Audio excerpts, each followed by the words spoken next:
It is heartbreaking what happened in Kolkata with that young, beautiful daughter. Sister, 150 times she was raped by sons of the 2 ministers, that's what the reports say, and 10 other guys.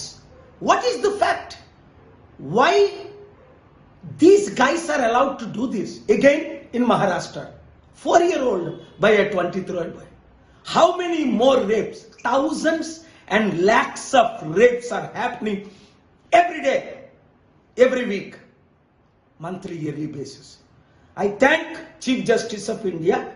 I requested him to take this as a sumo motu. Shame on people like Kapil Sibal who are defending the killers and rapists and murderers, though he is my friend. Parliament, if I would have been member of Parliament or Prime Minister, Chief Minister, I would strictly implement the laws we have, create new laws, there won't be any rapists left over. ఎంత ఘోరం, ఎంత పాపం, ఎంత అవినీతి.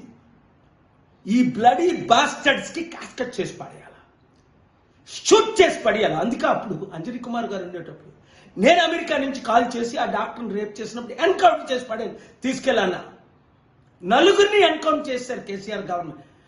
వీడు నేను చేశానని ఒప్పుకున్న తర్వాత ఇంకేంటి 10 సంవత్సరాలు 20 సంవత్సరాలు ట్రైల్ అవ్వడమా? ఈ లోపున 10 లక్షలు 10 కోట్ల మంది రేప్ చేయబడ్డమా? ఏం జరుగుతుంది మన దేశంలో? 22 అరబ్ కంట్రీస్లో జరుగుతుందా? 56 ముస్లిం కంట్రీలో జరుగుతుందా? ఎందుకు? అక్కడ చట్టాలు వేరుగున్నాయి. ఇంత టార్చర్ చేసి రేప్ చేస్తే నోరు మూసి కూరుకోవడమా? డిబేట్లు రాజీవ్ గాంధీ విగ్రహం పెట్టాలా? ఎవడు? అరే 14 మంది ప్రైమ్ మినిస్టర్ విగ్రహం పెడితే పెట్టి అర్థం మానేసాయి. ఒక రాజీవ్ గాంధీ ఏమైనా ఉద్ధరించాడా? ఇందిరాగాంధీ ఉద్ధరించలేదా? వాజ్పేయి ఉద్ధరించలేదా? ఏంటి దీనిక? అందుకని ఇలాంటి విషయాలు ప్రమోట్ చేసిన మీడియా అందరికీ నా హృదయపూర్వక వందనాలు. ఈ రేపిస్టులు ఎక్స్పోజ్ చేయండి, రేప్ని కంట్రోల్ చేయండి, అవినీతిని ఆపుదాం.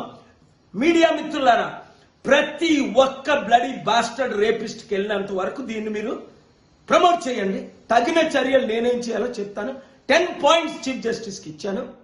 దాన్ని ఇంప్లిమెంట్ చేస్తే మరలా రేపిస్టులు అన్న కనబడరు. Thank you very much. ప్రార్థించండి. God bless you. షేర్ చేయండి.